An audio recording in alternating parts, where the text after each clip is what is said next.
At 5 o'clock on Friday, we got Cincinnati traveling to UCF, everyone. UCF favored by 23.5 points. Yes, actually, I'm sorry. It's got to be Cincinnati favored by 23.5 points. That is not right. ESPN 2. So Cincinnati's coming off a week where they almost got stunned. They've played 2 games. 2 out of their last 3 games, by the way, have been very close. So that's not a good sign for Cincinnati. You're not getting better down the stretch. You're fading, which is like a Raiders way of doing things. It's not good, Cincinnati.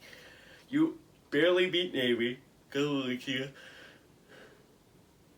was way too close of a game in the 4th. And then Tulsa ends up getting a huge chance and only down by 8 points, has a 1st and goal from like the 3-yard line and is unable to punch it in. And you can credit your defense for that, but if you really want to make the playoffs, that's not how you play. That's not how you play to make the playoffs. I understand everyone else is inconsistent. I understand Alabama almost lost to LSU last week. I understand Oregon did not play their best game against Washington. I'm sorry.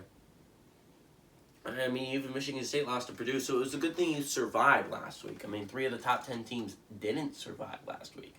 It was a very big week for scooting by, eking by. It was an eking by kind of week. But regardless, Cincinnati should have beaten Tulsa by a lot more than 8 points. This isn't the same. I understand, like, if you're thinking last year's Tulsa, I understand your argument, right? Because last year's Tulsa was a pretty good team. They made the American Championship. It was a solid, well-built football team. This is not that Tulsa. It's not that kind of Tulsa.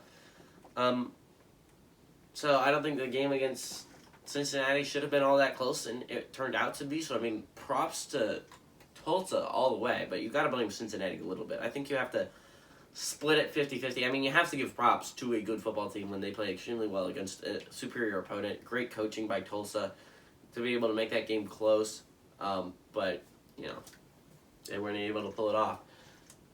Desmond Ridder last week went 15-23, threw for 274 yards, 2 touchdowns, an interception. I believe he had a costly fumble at the end of the game that gave Tulsa a chance to tie it. He was also their leading rusher, which is not ideal when he only has 12 carries for 43 yards on the ground and a touchdown. Like, your leading rusher should not be your quarterback with only 43 yards. I understand if your quarterback is like over 100 yards, but that doesn't make any sense. Alec Pierce had 5 catches for 113 yards and a touchdown.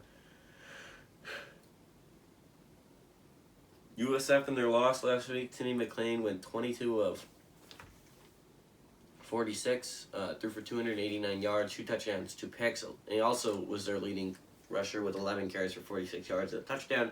Xavier Weaver was their leading receiver with 6 catches for 105 yards. Cincinnati's 11-7 all time against USF, and the last 3 games have gone to Cincy, but they've split over the last 6, right? USF won. Cincinnati won the most recent 3, and then before that, USF had a 3-game winning streak. So, weirdly enough, these teams have had kind of like, they've been somewhat equal. They've played extremely well against each other over the past couple of matches. Sorry.